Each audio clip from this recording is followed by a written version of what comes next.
Fear won in the untimely passing of, Arise TV presenter Sommie Maduagwu. Here is the night that fear won, the untold story of Sommie Maduagwu's, tragic end. Della writes, before I continue, I'd like to say one thing. One of the saddest things that have happened this year is the death of this young woman.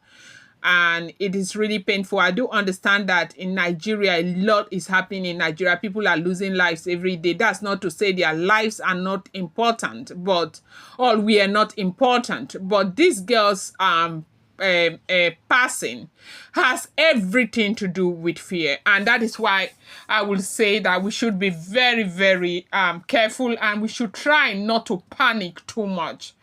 We should try not to panic too much. Okay? Now, the report about Sommie Maduagwu, the Arise TV presenter that has left every tongue, wagging. Like everybody is unhappy about the way this girl passed, because she was a promising young girl, Sommie Maduagwu. Very intelligent, very dynamic. You see, she was a lawyer, a presenter, and she was into beauty. She contested once a beauty pageant, and she won. But what happened was, in the quiet hours of the night in Katankwe, in a suburb in Abuja, I don't know if I should call that a suburb.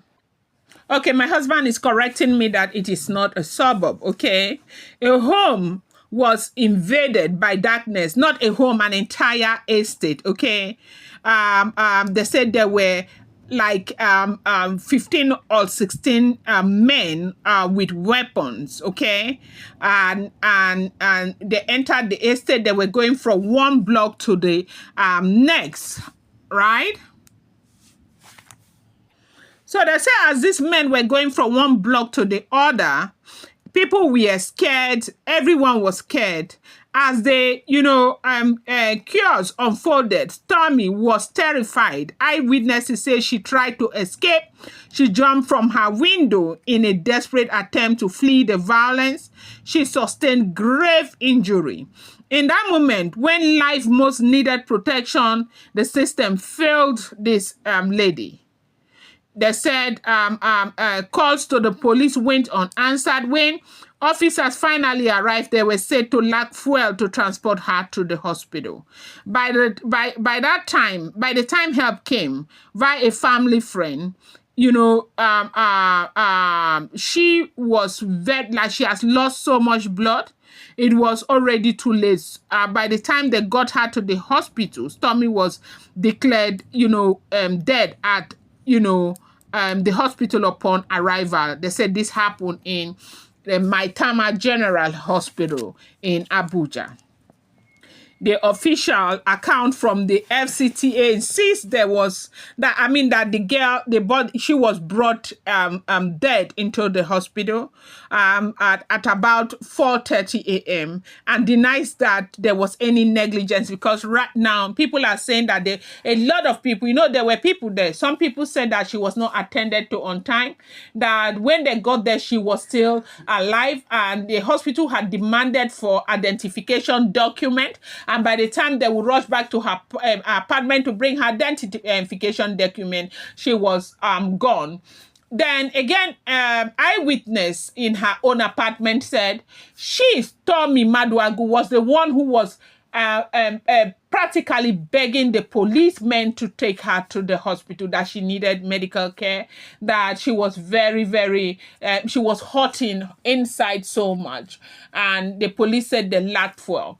Then one thing that you want to think, I'm wondering, if you look at the estate, it's a very big estate, blocks of flats and all of that. So I do know that this is a young girl who would have passed one or two people. What are they saying? Because the whole story doesn't seem to be adding up. Are they saying that big apartment, there was nobody with a vehicle. Like, nobody living there had a car. That was an emergency situation. Somebody would have volunteered, not even waiting for the police. How do you wait for a police to take, a victim to the hospital in Nigeria? How is that even possible? Because sometimes you call their numbers, it doesn't even go through. And if if you even get them, it takes them up to 3-4 hours to come. So in such an emergency case, how do you then wait for a police to come and take, or the police to come and take an injured person to the hospital? That's a question that I am asking. I don't know if that is what you are thinking too. Now, on AIT, NTA, all over the place, her estate where she lived in Katakwe, it's being shown all over the place. Are they saying that her neighbors, nobody had a car there that could have rushed her to the hospital? Because a lot of people are saying she was alive when she got to the hospital. They took too much time. She was bleeding and all of that. But other people are saying, the hospital is saying she had arrived. By the time she arrived, she got to the hospital, they said she was already gone. This is what we are hearing. It is very painful. It is very sad, because 6 weeks ago on her X handle, they said she had posted that she prays that Nigeria doesn't happen to her or any of her loved ones. And unfortunately, 6 weeks after, Nigeria actually happened to her, because this is happening because of negligence, because of insecurity. As much as we want to say, okay, yeah, it was fear that actually took her. But if these people had not come, the people from the underworld had not come to her apartment, there would have been no need to jump through the window from a 2-story building. That was what happened. And it's quite unfortunate. And right now I am saying that we need to be very, very careful. Now, I had a friend who was living in Ontario, Canada. There was a fire outbreak in their apartment. Some people managed to escape the apartment, and he was inside. By the time the police came, they were saying for those who were inside, they should stay inside. They would try and evacuate them.